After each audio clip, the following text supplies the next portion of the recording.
Ma fiancée m'a dit, je pars en Europe, pendant 2 semaines, avec mon ex. Reste zen. J'ai répondu, très bien, fais comme tu veux. Le lendemain, j'ai annulé notre salle de réception, engagé un détective privé, et, lorsqu'elle a atterri à l'aéroport. Qu'est-ce qui s'est passé ensuite? Elle n'a rien vu venir. J'ai 38 ans et, il y a 3 semaines, j'étais fiancé à quelqu'un que je croyais connaître. Vanessa et moi, nous étions ensemble depuis 4 ans, et fiancés. Depuis 8 mois. Nous devions nous marier en juin. La salle était réservée, les acomptes versés, les invitations commandées, la totale. Je pensais que nous construisions quelque chose de réel. Il y a 2 jeudis de cela, Vanessa est rentrée du travail, vers 18 h, puis elle s'est assise en face de moi, à la table de la cuisine. Elle dégageait une énergie bizarre, nerveuse, mais aussi provocante, comme si elle avait déjà pris sa décision, et qu'elle se contentait de me mettre devant. Le fait accompli. Je dois te parler de quelque chose, a-t-elle dit. J'ai refermé mon ordinateur portable. Qu'est-ce qu'il y a? Tu sais que, ces derniers temps, j'ai repris contact avec de vieux amis? Oui, bien sûr. Ai-je répondu. Elle passait beaucoup plus de temps que d'habitude sur les réseaux sociaux. Toujours scotchée à son téléphone. Eh bien, j'ai discuté avec Cameron. Cameron, son ex de l'université. Ce nom me disait quelque chose. Ils étaient restés ensemble pendant 3 ans, et s'étaient séparés il y a 7 ans. Lorsqu'il avait déménagé à Londres pour le travail. En 4 ans, elle l'avait peut-être mentionné 2 fois, toujours en passant. D'accord, ai-je dit. Prudemment. Il traverse une période difficile. Divorce, stress au travail, la totale. Nous avons discuté, et il m'a invité à lui rendre visite à Londres. Il veut me faire visiter l'Europe pendant 2 semaines, Paris, Amsterdam, Barcelone. Je l'ai fixé du regard. Tu veux partir en Europe avec ton ex-copain? Ce n'est pas ce que tu crois. A-t-elle dit rapidement, c'est juste en tant qu'ami. Il a besoin de soutien en ce moment, et, honnêtement, j'aurais bien besoin d'une pause, moi aussi. Les préparatifs du mariage ont été stressants. Les préparatifs de notre mariage, ai-je demandé. Je sais, mais c'est important. Pour moi. Cameron a occupé une place immense dans ma vie autrefois. Il traverse une passe difficile, et je veux être là pour lui. Pendant 2 semaines, en Europe, en tête-à-tête? Oui. Je suis resté là, assis, à essayer d'assimiler ce qu'elle venait de dire. Et tu trouves ça convenable? Tu es fiancé. C'est exactement pour cela que tu devrais me faire confiance, a-t-elle répondu, avec un ton plus sec désormais. Je ne te demande pas la permission, Marcus. Je te dis simplement ce que je vais faire. J'ai déjà réservé mon billet d'avion, je pars samedi. Ce samedi? C'est-à-dire dans 3 jours? Oui. Et quand comptais-tu me le dire exactement? Je te le dis maintenant. J'ai pris une profonde inspiration. Et si je ne suis pas d'accord?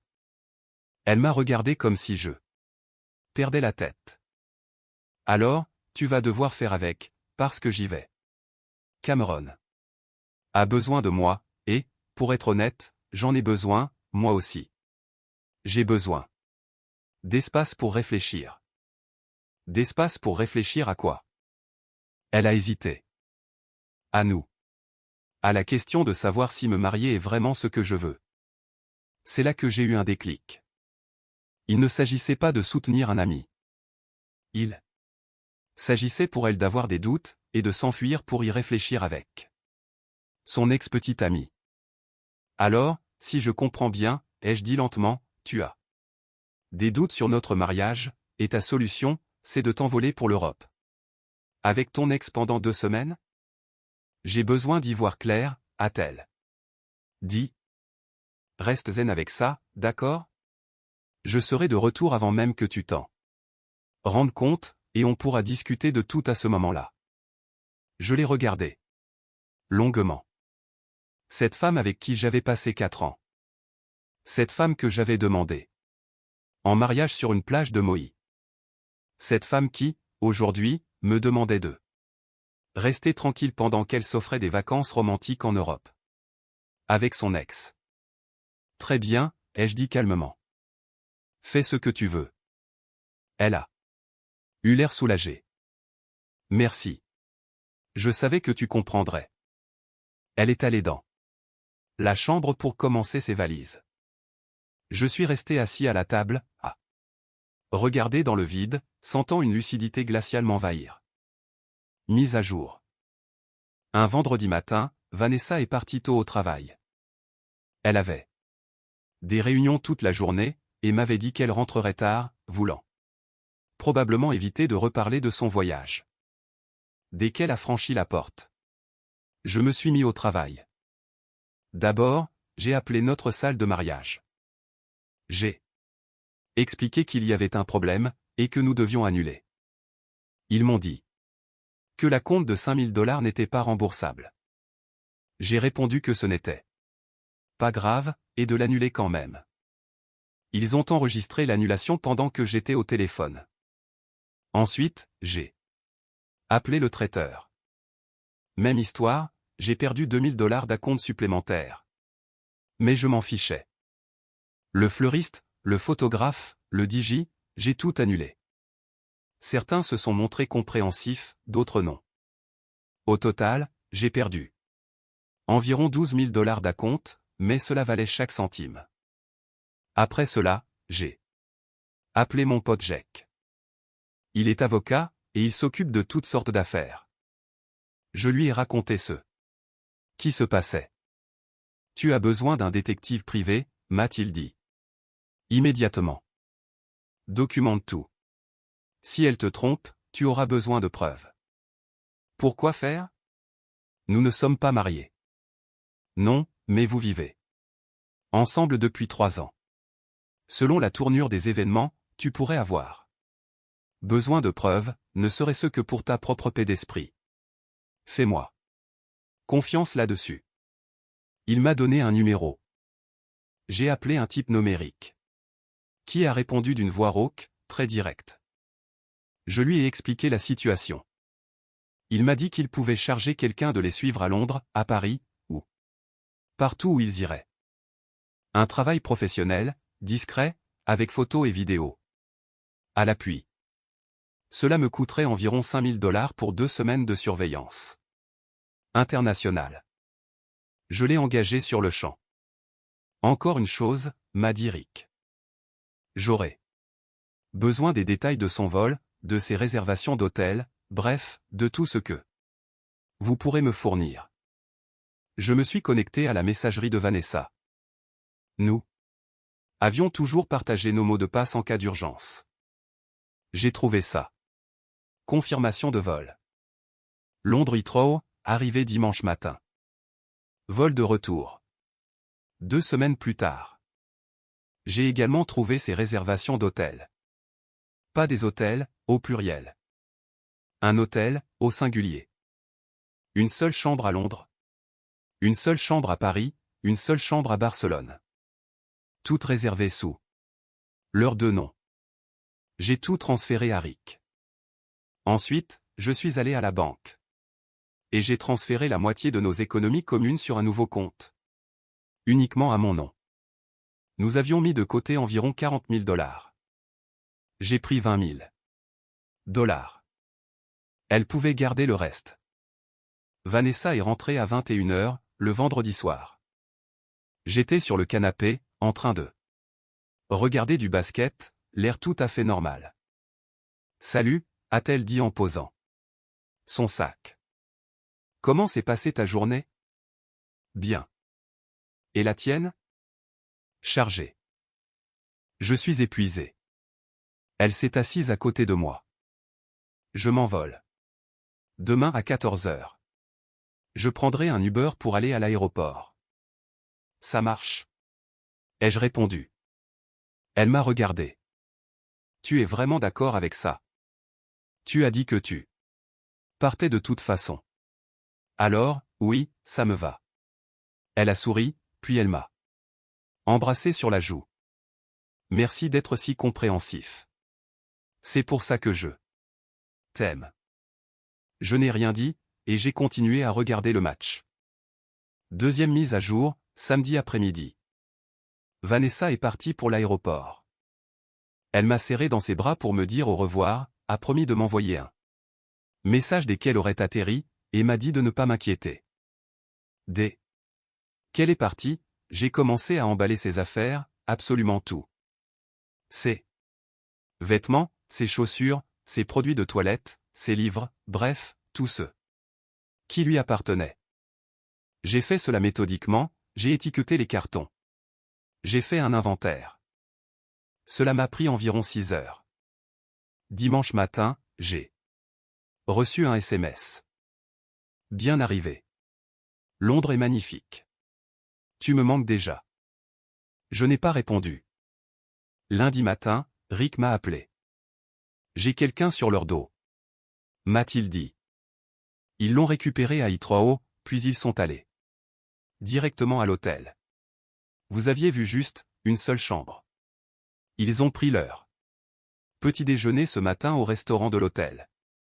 Ils se tenaient beaucoup là. Mains, s'embrassaient. J'ai des photos. Envoyez-les, ai-je dit. Il m'a envoyé une douzaine de photos par email. Vanessa et Cameron se tenant la main à travers la table. Le bras de Cameron autour de son épaule.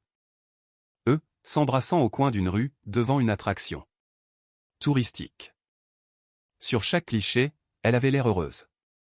Sincèrement, radieusement heureuse. Je n'ai rien ressenti, rien qu'une lucidité froide. Calme. Continuez à tout documenter, ai-je dit à Rick. Je veux un dossier complet. Mardi, Vanessa m'a appelé sur WhatsApp. Salut. Comment ça va? Sa voix était enjouée, pleine d'énergie. Bien. Comment se passe Londres? Incroyable. Cameron me fait découvrir des endroits magnifiques. Nous sommes allés au British Museum aujourd'hui, et, demain, nous allons à Bath. Ça a l'air super. Tu es tellement cool avec tout ça, je l'apprécie vraiment. Pas de problème. Je t'appelle bientôt. Je t'aime. Ouais, ai-je dit. On s'appelle plus tard. Elle n'a pas semblé remarquer que je ne lui avais pas retourné sa déclaration. Mercredi, Rick m'a envoyé d'autres photos. Vanessa et Cameron à Bath, se promenant le long des thermes romains, sa tête posée sur son épaule. Jeudi, ils ont pris le train pour Paris. Des photos d'eux à la tour Eiffel, s'embrassant devant comme des touristes. Vendredi, encore d'autres photos. Un café, le Louvre, une promenade le long d'eux. La Seine au coucher du soleil. Chaque jour, Vanessa m'envoyait un message banal. Paris est magnifique. La cuisine ici est incroyable. J'aimerais que tu vois ça. Je n'ai pas répondu à la plupart de ces messages. Mon meilleur ami, Mike, est venu chez moi le vendredi soir. Je lui ai montré les photos que Rick m'avait envoyées. D'où Jésus, a-t-il dit. Elle n'essaie même pas de se cacher. Pourquoi le ferait-elle? Elle pense que je suis assis bien sagement à la maison, à rester zen comme un idiot. Qu'est-ce que tu vas faire? Attendre? Ai-je répondu. Laisse-la s'amuser. Laisse-la croire qu'elle s'en est tirée. Ensuite, quand elle rentrera. Alors quoi? Alors, elle aura une surprise. Troisième mise à jour. Le vol de retour de Vanessa était prévu pour le dimanche après-midi, avec un atterrissage à 16 heures. Le samedi soir, j'ai tout finalisé. J'avais loué un petit box de stockage, et j'y avais installé toutes les affaires de Vanessa. J'ai payé 3 mois d'avance, puis j'ai laissé la clé du box au gérant de l'établissement. J'avais également changé les serrures de notre appartement, en faisant intervenir un serrurier dès le vendredi. J'avais rédigé un email destiné à tous les invités du mariage, soit environ 150 personnes. Le message expliquait que le mariage était annulé en raison de circonstances imprévues, et remerciait tout le monde pour sa compréhension. J'ai programmé son envoi pour le dimanche à 17 h. J'avais également créé un album photos partagées, contenant seulement une trentaine de photos de la surveillance de Rick. Les plus nettes, les plus accablantes. Vanessa et Cameron s'embrassant, se tenant la main, se regardant comme s'ils étaient amoureux. J'ai intitulé l'album L'aventure européenne de Vanessa, puis je l'ai rendu visible uniquement pour sa famille et ses amis proches. J'ai programmé le partage pour le dimanche à 17 h. Le dimanche à 15 h, je me suis rendu à l'aéroport, et je me suis garé dans la zone des arrivées. Vanessa m'avait envoyé un message pour me dire que son vol était à l'heure. À 16 h 17, je l'ai vu franchir la porte des arrivées internationales, tirant sa valise, le teint bronzé, l'air détendu. Elle m'a aperçu, m'a fait signe de la main en souriant, puis elle s'est approchée. « Salut, tu m'as manqué. » Elle a essayé de me serrer dans ses bras, mais j'ai reculé. « Monte dans la voiture. » ai-je dit. Son sourire s'est figé. « Qu'est-ce qui ne va pas ? » Monte, c'est tout. Nous avons marché jusqu'à la voiture en silence. Elle n'arrêtait pas de me jeter des regards, confuse. J'ai chargé sa valise dans le coffre, puis nous sommes montés tous les deux. « Marcus, qu'est-ce qui se passe ? » J'ai sorti mon téléphone, et je le lui ai tendu. Sur l'écran s'affichait l'une des photos. Elle et Cameron, s'embrassant. Devant la tour Eiffel. Son visage est devenu livide. « Où as-tu eu ça ? » J'ai engagé un détective privé. J'ai environ 200 photos. Et des heures de vidéos de tout votre voyage. Chaque baiser, chaque fois que tu lui as tenu la main, chaque nuit passée dans la même chambre d'hôtel. Marcus, je peux t'expliquer. Je ne veux pas d'explication. Je veux que tu m'écoutes. Le mariage est annulé. J'ai appelé la salle, le traiteur, tout le monde. J'ai perdu 12 000 $. D'acompte, mais je m'en fiche. Notre appartement ? J'ai fait changer les serrures. Tes affaires sont dans un box de stockage sur Riverside Drive. Tiens. Voilà la clé. Je lui ai tendu une petite clé. C'est payé pour 3 mois. Après ça, c'est ton problème. Tu ne peux pas me mettre dehors comme ça. J'habite là-bas. Plus maintenant. Le bail est à mon nom. Tu n'es pas dessus, et tu n'as aucun droit légal d'occuper les lieux. C'est de la folie. Tu es fou. De plus, ai-je continué, sans lui prêter attention, dans environ 30 minutes, tous les invités à notre mariage vont recevoir un email expliquant qu'il est annulé. Et toute ta famille, ainsi que ton groupe d'amis, vont avoir accès à un album photo documentant ton aventure européenne. Alors, un conseil, tu devrais éteindre ton téléphone pendant un moment. Elle m'a regardé, horrifié. Tu n'oserais pas.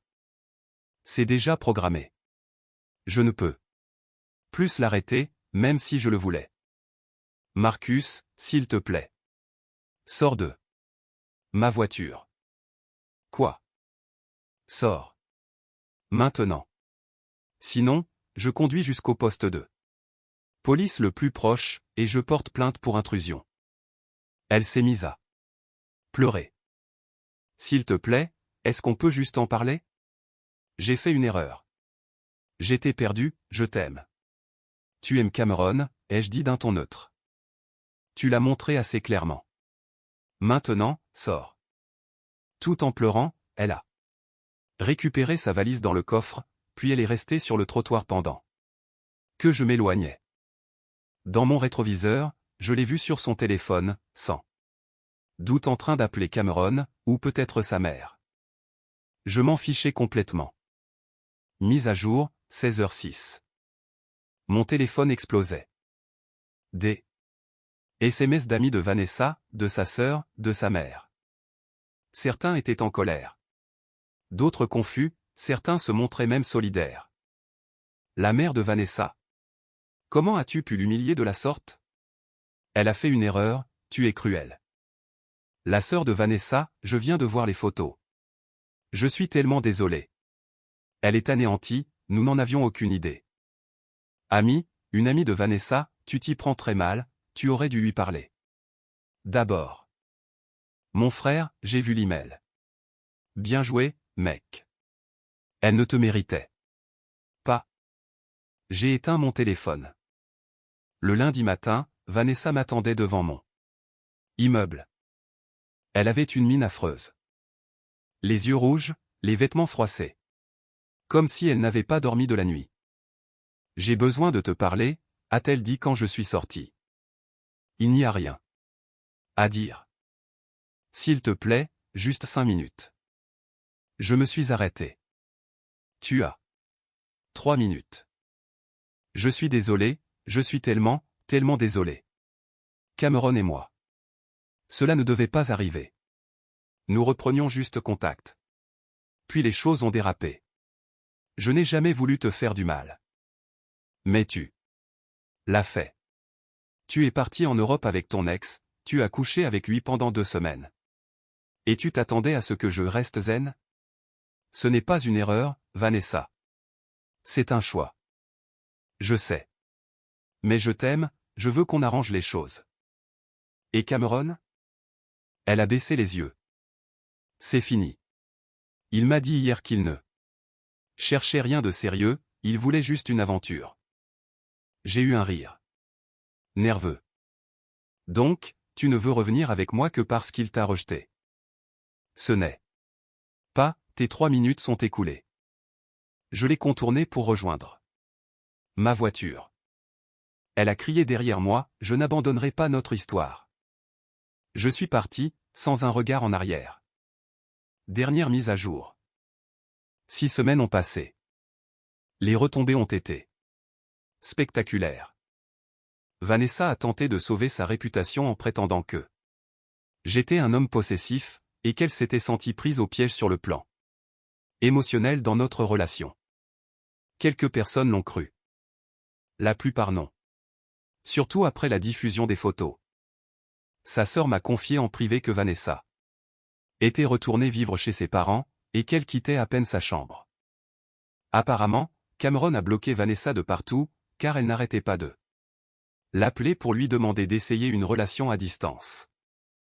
Il s'avère qu'il ne voulait vraiment qu'une amourette de vacances. J'ai pris un nouvel appartement, plus petit mais plus agréable, de l'autre côté de la ville. Un nouveau départ, sans souvenir. Mon pote Mike m'a arrangé un rendez-vous avec Laura, une amie de sa femme. Nous avons pris un café la semaine dernière. Elle est vétérinaire, drôle, terre à accent grave terre. Quand je lui ai parlé de Vanessa, dans une version abrégée, elle m'a dit, on dirait bien que tu l'as échappé belle. Nous dînons ensemble ce week-end. La mère de Vanessa m'a envoyé un long email pour s'excuser. Elle a écrit qu'elle avait vu d'autres photos, qu'elle comprenait pourquoi j'avais agi de la sorte, et qu'elle était déçue par sa fille. J'ai apprécié ce geste. Le détective privé, Rick, m'a envoyé son rapport final la semaine dernière. Une documentation complète de tout le voyage. Je l'ai classé dans mes dossiers. Je n'en aurai probablement jamais besoin, mais il est là au cas où. Hier, en rangeant mon armoire, je suis tombé sur l'écrin de la bague de fiançailles. J'avais acheté cette bague pour $8000. Des diamants, du platine, la totale. Je l'ai apportée chez un bijoutier pour voir combien je pourrais en tirer. Il m'a proposé $4500. J'ai accepté, et j'ai mis cet argent de côté pour mon nouvel appartement.